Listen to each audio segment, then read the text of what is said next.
5 seconds.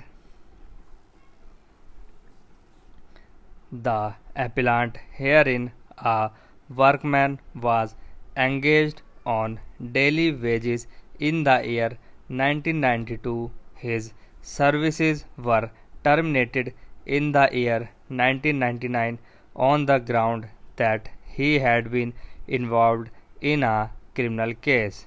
It is the conceded position that the criminal case has ended in his acquittal. The appellant also raised an industrial dispute alleging violation of Section 25F of the Industrial Dispute Act 1947.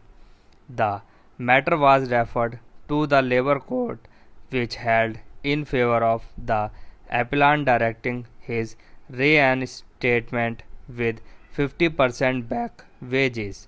The state of Haryana challenged the order of the Labour Court exclusively on the plea that the award of back wages was not justified. The learned single judge, however, allowed the writ petition filed by the state in toto and set aside the award of the Labour Court and instead awarded a compensation of rupees 60,000 to the appellant. The matter was thereafter taken before the latter patent bench, and it was argued that the challenge in the writ petition had been limited to the award of back wages, and the judgment of the single bench setting aside the award in toto was beyond the prayer.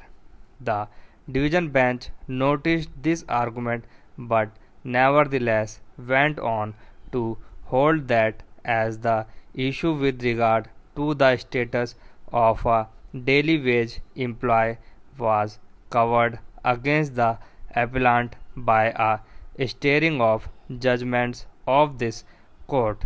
The technicality with regard to the prayer in the writ petition would not stand in the way of the High Court making an order setting aside the award of the Labour Court. The division bench accordingly affirmed the order of the learned single judge. The appellant workman is here before us in appeal. Before us today, the learned counsel for the appellant had argued that in the writ petition filed by the respondent state challenging the award of the Labour Court, the only plea against the grant of back wages and nothing more. In support of things submission, the learned counsel has drawn on our attention to the writ petition which has been appended with the paper book. We find that the assertion of the learned counsel is correct. We are therefore of the opinion that the order of the single judge as well as of the division bench was well beyond the scope of the prayers in the writ petition. If the state felt aggrieved by the award of the Labour Court in toto, there was no impediment in its way to challenge it in its entirety. We feel that a party must be held to be bound by in pleadings a prayer clause cannot be construed or dubbed as technicality. We are therefore of the opinion that the appeal deserves to succeed. We accordingly allow the appeal and set aside the orders of the single judge as well as the division bench and restore the order of the Labour Court to the extent of reinstatement. We are also told by the learned counsel for the appellant that the appellant had in fact been reinstated, but after the order of the division bench his services had again been terminated in December 2009.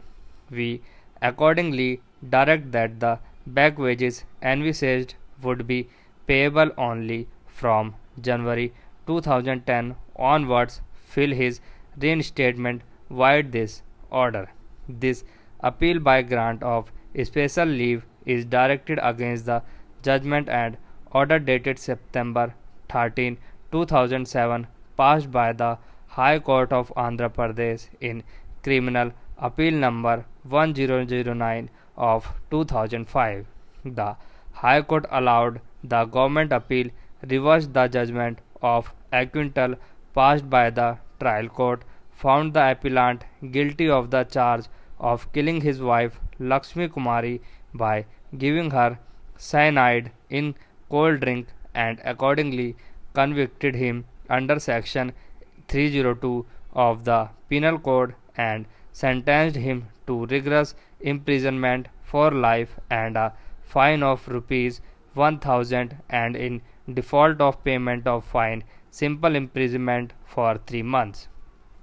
The basic facts of the case which are admitted or are at any rate undeniable need to be stated in the sequence in which those facts were unfolded. The appellant and Lakshmi Kumari got married on April 30, 2000. After marriage, they came to live in a rented house at Hyderabad. The appellant and his wife lived on the first floor, and the remaining portion of the house was occupied by its owner. The appellant had a graduate degree in engineering and a diploma in computer. He worked as a faculty member in Harika Information situated at Hyderabad, and he also gave coaching to students in another computer center. He was earning a salary of rupees 20,000 per month on September 2, 2000.